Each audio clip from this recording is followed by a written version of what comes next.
What is a literary period? Literary period refers to a specific time and place, its language and culture, and also the formal characteristics shared by the literature of that specific time and place. Identifying literary periods helps us to think about a story, poem, essay, or play by providing context. Since writers of a literary period share common conventions, reading a representative work from the same time and place can help us understand similar works from the same period. However, there are two fundamental questions you should ask yourself when reading a work of literature from a particular literary period. How is a story, poem, essay, or play representative of its time as we read it? And how does the story, poem, essay, or play represent our time as we are reading it now? We'll learn how to approach these questions by looking at an ancient Greek tragedy and then list some of the common names for eras in English literature in this episode on literary periods.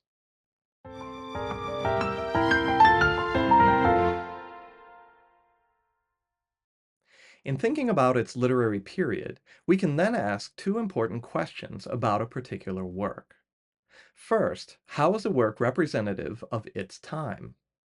We can answer by thinking about the ideas influencing writers and audiences of a given historical period and the cultural purposes a text we are studying might have served. For example, Oedipus the King was written by the Greek playwright Sophocles and first performed in the city of Athens in 429 BC. This makes it a classic, that is, a work from the classical period of about 1200 BC to 400 AD. If we ask the first big question, how is Oedipus the King representative of its time, we can do some research and put the play in the context of its time and place. Drama began in Athens as a religious ceremony. A group of singers and dancers, called a chorus, sang praises to Dionysus, god of the vine, and so also of wine. The people of Athens came together at an outdoor theater to watch the chorus perform its ceremony. So, when we study a classical Greek tragedy, such as Sophocles' Oedipus the King, we might consider that Greek drama arose out of a religious ceremony honoring the god Dionysus. What might be a night of theater for us may have been an act of religious significance for the Greek audience of the classical period.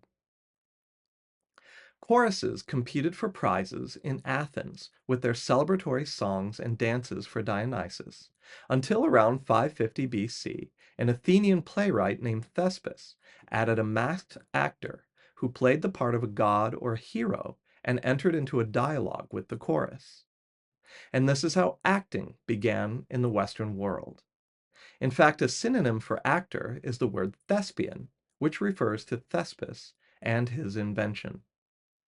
Later on, another Athenian playwright named Aeschylus added a second masked actor, or thespian, to the chorus's religious performance. And a generation or so later, Sophocles added a third actor. Now we could have characters in dialogue with one another and with the chorus. Oedipus would have been a familiar story to Sophocles' audience. When the play begins, a plague has fallen on the city of Thebes, and the priests of the city turn to their king, Oedipus, for help in finding out why the gods have cursed the city and what they might do about it. Oedipus, you see, is a really smart guy. In order to become the king of Thebes, he solves the riddle of the Sphinx. The Sphinx was a monster who stationed herself on the main road into the city, and she would ask travelers her riddle. If they couldn't answer it, she would eat them. The riddle went like this: what is it that walks on 4 feet in the morning, 2 feet at noon, 3 feet in the evening, and has only one voice? When it walks on the most feet, it is weakest. Do you know the answer? Can you guess? The answer is man, a human being. A person crawls as a baby on 4 legs in the morning of life, walks as an adult on 2 legs in the noon of life, and hobbles with a cane on 3 legs in the evening of life. When we think about Oedipus the King as a play in the classical period from the 5th century BC in Athens, we might observe that Sophocles' play began as a religious ceremony for Dionysus, but its content shows the Greeks, who were unleashing the power of the sciences and mathematics with people such as Aristotle and Pythagoras, wanted to reflect on how they might be replacing the gods in the new world of science and mathematics. In the play, however, Oedipus is not all-powerful, but tragic. In rationally investigating the cause of the plague, he accidentally uncovers that he is not who he thinks he is. As a baby, his parents, the king and queen of Thebes, learned that Oedipus was cursed, and so they gave the infant to a servant who took him away and left him for dead in the mountains. A shepherd, however, found baby Oedipus and brought him to the neighboring city of Corinth, where he grew up. When he came to Thebes as a young man, he met and killed the old king, whom he didn't know was his father, and then became king himself and married the queen, his own mother. Oedipus naturally freaks out. So, we might say that this play from the classical literary period shows the classical Greeks wrestling not only with the new power of science, threatening to replace the old gods, but also with the limits of that science and the persistent mystery of the gods after all.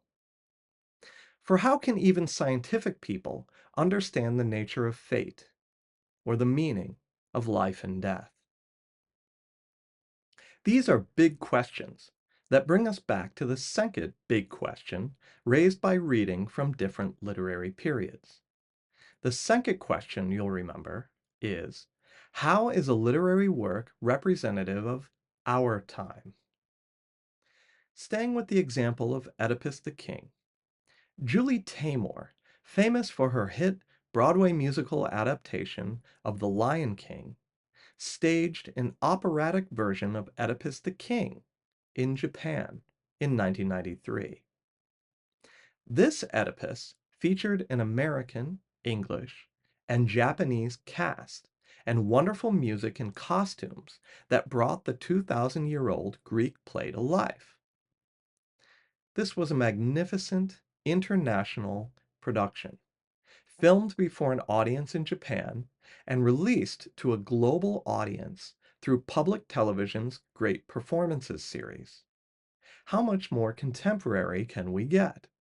But perhaps we modern, technological people, the 21st century audience for Julie Taymor's staging of Oedipus, might see our own concerns represented in the old play.